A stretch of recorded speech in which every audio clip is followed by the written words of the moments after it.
চলতি অর্থবছরে কৃষি পুনর্বাসন সহায়তা খাতে চলতি মৌসুমে পাট উৎপাদন বৃদ্ধির লক্ষ্য প্রণোদনা কর্মসূচি হাতে নেয় সরকার। এ লক্ষ্যে বাংলাদেশ কৃষি উন্নয়ন কর্পোরেশন বিআইডিসি কুষ্টিয়ার অনুকূলে 180 মেট্রিক টন পাট বীজ ক্রয় ও সংগ্রহে কৃষি মন্ত্রণালয়ে বরাদ্দ দেয় 1,80,00,000 টাকা।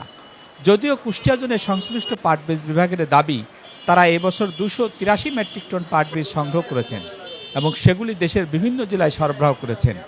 তবে এর মধ্যে ফরিদপুর পাট বীজ বিভাগে সরবরাহকৃত প্রায় 24 মেট্রিক টন বীজের কাঙ্ক্ষিত অঙ্কুরোদ্গম বা জার্মিনেশন না হওয়ার অভিযোগ তুলে বীজগুলি আবার কুষ্টিয়া জোনের পাট বীজ গুদামে ফেরত পাঠায়।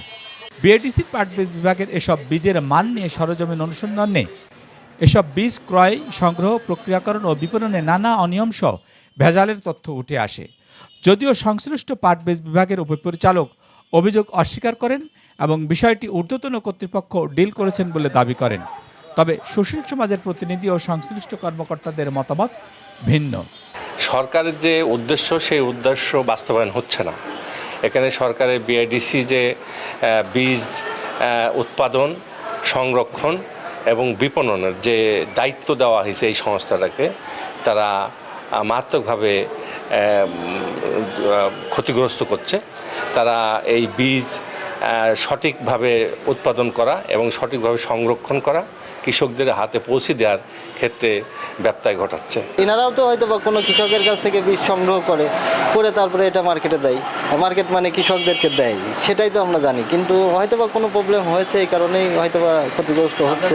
আমাদের তো সব গ্রেডিং কোম্পানির পার্ট, মানে যে পরিমাণ দাম প্রতিষ্ঠান কর্তৃক নির্ধারিত ছিল ওই দামেই এবং ওই ফর্মালিটিস মেনটেন করে বিক্রি করা হয়েছে। কারা এগুলি দেয়? কারা এটা হচ্ছে বিএডিসির আপনার যে নিবন্ধিত ডিলারগুলো আছে তাদের মাধ্যমে এই বীজ বিক্রি নিয়ে। এটা আমার ধারণার বাহিরে, মানে আমি সঠিক এ ব্যাপারে জানি না যে কেন তারা এটাকে, মানে কিভাবে তারা পরীক্ষা করেছে বা কেন তারা এই চিঠিটা ইস্যু করেছে, এটা আমার ধারণার বাহিরে। মানে তারা বলছে গুণগত মানসম্পন্ন পাওয়া যায়নি। হ্যাঁ, সরকার যেখানে পাট উৎপাদনকে গুরুত্ব দিচ্ছে, সেখানে বিআইডিসির এমন কর্মকাণ্ডে হতবাক সকলে।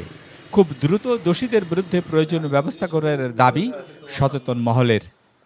পাট বীজ নিয়ে যে সমস্যাটা হইতেছে, সেই পাট বীজে তো আসলে পরীক্ষিত বীজই আমি যতটুকু জানি এই প্রণোদনা কর্মসূচিতে দেওয়া হয়েছে। আমরা কৃষক ভাইদেরকে অনুরোধ রাখবো যে আপনারা সরকারি প্রোগ্রামের বীজ হোক আর কোনো বীজ ডিলারের কাছ থেকে বীজ কেনেন, প্রত্যয়ন ট্যাগ থাকলে সেই ট্যাগ আপনারা সংরক্ষণ করবেন এবং প্যাকেটটা সংরক্ষণ করবেন, ভবিষ্যতে যাতে ক্ষতিগ্রস্ত হলে একটি জবাবদিহিতার আওতায় তাদেরকে নিয়ে আসতে পারি। আমাদের যেটা ভুল হয়েছে সেটা আমি স্বীকার করি, সেটা হচ্ছে আমি ওনাকে চিঠি দেইনি, কেন আমার বীজটা ফেরত দিচ্ছি, মানে জবাব চাই না। এটা আমাদের ভুল হয়েছে, সেটা আমি করছি, কিন্তু এটা আমাদের ভুল না, এটা আমার ঊর্ধ্বতন কর্তৃপক্ষ আছে, আমি তাকে জানাইছি, এদের কপিও দেওয়া আছে মহাব্যবস্থাপক পার্টি। তো স্যার ওনারা তো এটা করলো, স্যার বলছে আচ্ছা ঠিক আছে তোমরা এটা নিয়ে নাও, এটা আমাদের বীজ ভালো, আমাদের এসটিএল এর সার্টিফিকেশন আছে, ওকে আছে, এসটিএল সার্টিফিকেট দিচ্ছে। উত্তরের প্রণোদনার আওতায় বীজ বিতরণ করা হয়েছে। এর মধ্যে 2480 কেজি বীজ সংগ্রহ করা হয়েছে বিএডিসি থেকে এবং 1520 কেজি স্থানীয় কৃষকদের উৎপাদনের মাধ্যমে সংগ্রহ করা। আর যে 2480 কেজি বিএডিসির মাধ্যমে সংগ্রহ করা হয়েছে, এটার জার্মিনেশন হারের তথ্য আমাদের কাছে নাই। নূর আলম দুলাল, সিটিসি নিউজ, কুষ্টিয়া।